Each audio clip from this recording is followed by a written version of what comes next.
5 seconds to go.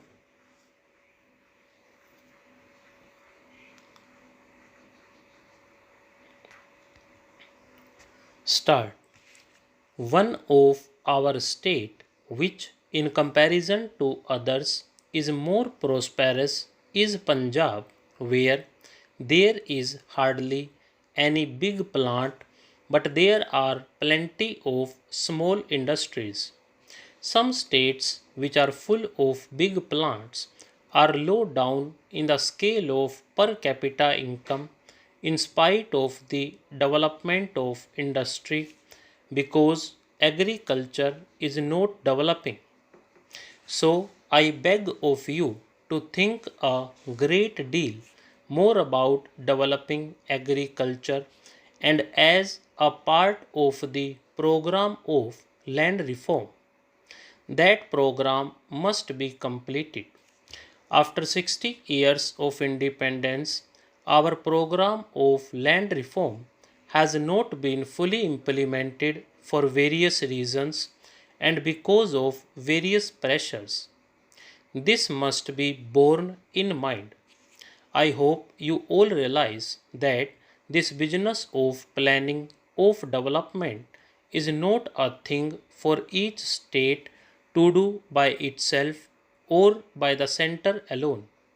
It is an activity in which there has to be the fullest cooperation between the center and the states and between the states because real development cannot ultimately take place in one corner of India while the other is neglected. There is sometimes an unfortunate rivalry between states over something or the other. Healthy competition is good, but this rivalry is not a good thing, and you must look upon this whole planning and developmental process as one complete whole for India with the states and the center cooperation all the time. In the last 12 or 13 years, we have gathered much experience in planning through success and failures. I think that on the whole, we plan well. I think also that on the whole, we do not implement well. It is not good to have a theoretical plan and not implement it fully. Plan development is a complicated matter which takes you right down to the lowest rungs of the administrative ladder. To some extent, I have a feeling that these rungs of administrative ladder are not functioning as they ought to. We have some very good administrator, but it is not a good man by himself who can do much. The whole tone of the administration has to be improved right down to the revenue official and other officials. Sometimes there is a conflict between one department and another.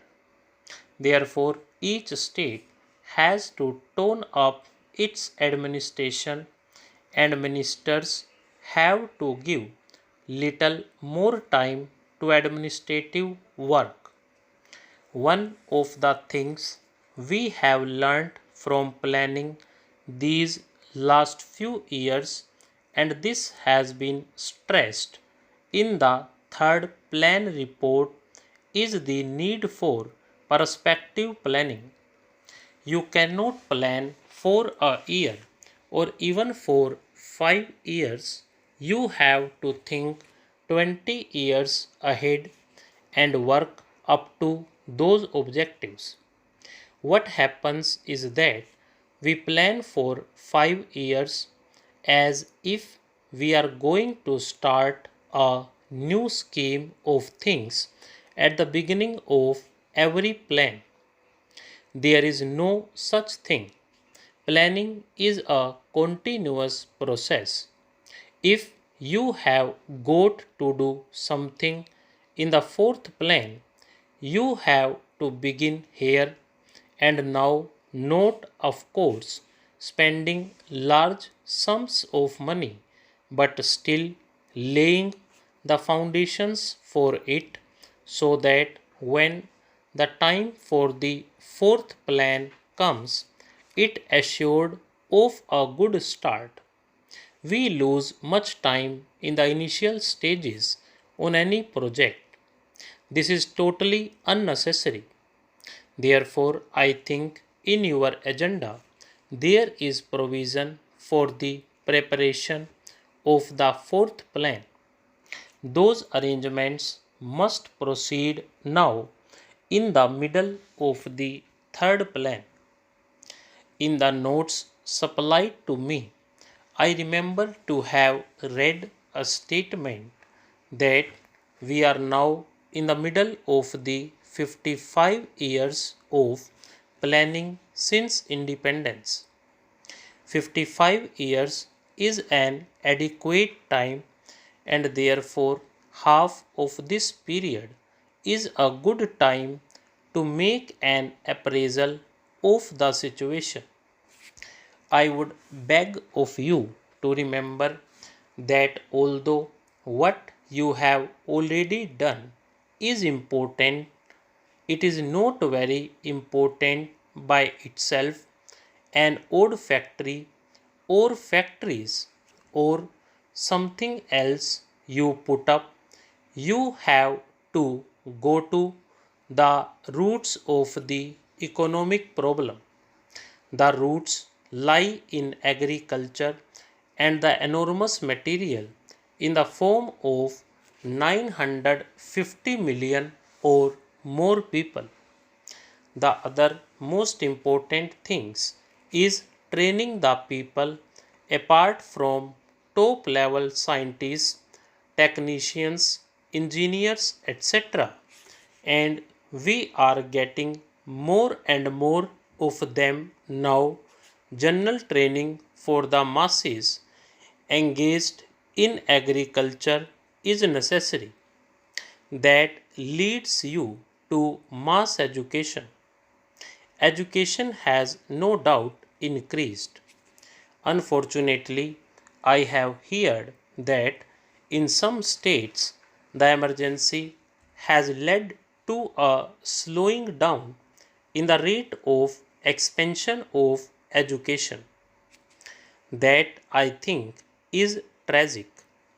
I do not wish to use milder terms because the whole progress of India depends on the educational apparatus from the bottom to the top.